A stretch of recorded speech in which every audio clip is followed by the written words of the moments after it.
The sun used to set over California's golden suburbs like a dream. But by the mid-1970s, that dream had turned into a living nightmare. People started locking their doors. They started sleeping with shotguns under their pillows. And they did it because of a shadow. A man who wasn't just a killer, but a ghost who knew your house better than you did. This is the story of Joseph James DeAngelo, the man the world would eventually come to fear as the Golden State Killer. It started small, almost like a sick game.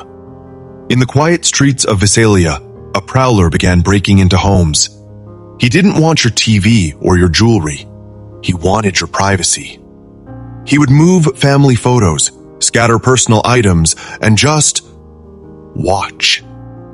But the game turned deadly in 1975 when a father named Claude Snelling caught a masked man trying to kidnap his daughter. Claude didn't hesitate. He ran to save her, but the intruder leveled a handgun and fired. Claude was gone, and the phantom disappeared into the night. But that was just the beginning. The predator moved north to Sacramento, and his tactics became the stuff of urban legends. He became the East Area Rapist. He didn't just target people living alone. He went after couples, proving that no one was safe. Picture this. You're asleep in your own bed, the place you feel safest. Suddenly, a blinding flashlight hits your eyes. A man stands there, wearing a ski mask, holding a knife. He would tie up the husband, but he added a layer of psychological torture that was pure evil. He would stack a pile of porcelain dinner plates on the husband's back and whisper, "If I hear those plates rattle, I'll kill everyone in this house." Then he would spend hours in the home. He would raid the refrigerator, drink their beer, and talk to himself in a terrifying, high-pitched mutter. He wanted them to know he was the master of their lives. He was a shadow that could enter any home, bypass any lock, and leave whenever he pleased. As the years rolled into the 80s, he moved to Southern California, and the original Night Stalker was born. The attacks became even more brutal. He stopped leaving witnesses. He was a machine, efficient, cold, and seemingly impossible to catch.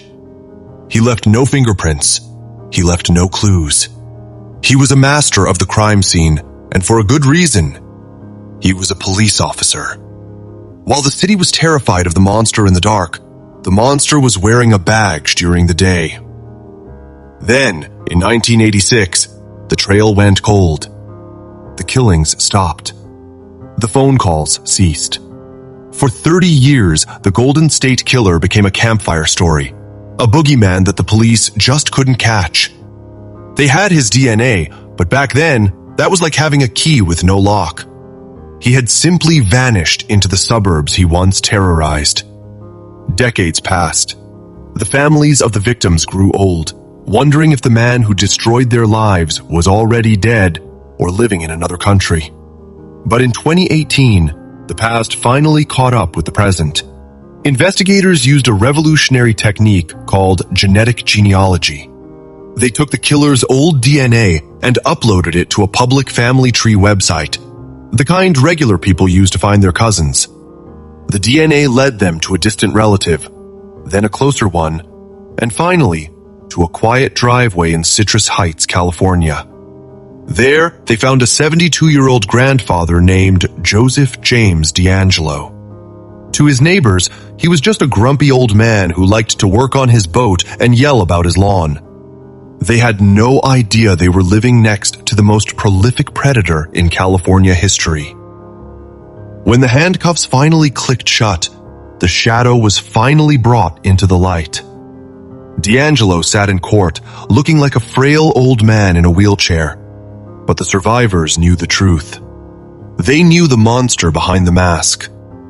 He was eventually sentenced to life in prison, ending a reign of terror that lasted over 40 years.